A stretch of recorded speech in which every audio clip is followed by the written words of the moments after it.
In this guide, I'm going to show you how to check saved videos on Instagram. Before we do get into this guide, make sure to like the video and subscribe to the channel with all notifications on. It really does help the channel and it lets us know that you want more content like this. We'd greatly appreciate it. And if at any point throughout this guide you did have any questions, just ask them down in the comment section below and we could help you out further. I'm going to be doing my best to reply to every single comment down there. But open up the Instagram app, and if you want to save a reel while scrolling, go ahead and tap on the Reels option right here. Select the three dots and you're going to see a page that looks something like this. You need to hit save up in the top left. So select save. There you go. It's now going to be saved.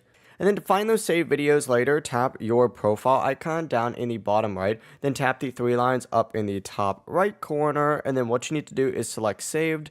It's going to then take you to a page that looks like this. Select Reels. And then of course you'll see all of your saved Reels on here as well. That is the full process. It really is as simple as that. If you guys had any questions, ask them down in the comment section below and we could help you out further. I'm going to be doing my best to reply to every single comment down there. Before you do leave this guide, make sure to like the video and subscribe to the channel with all notifications on. It really does help us out. Let us know that you want more content. Have a great rest of your day though. Peace.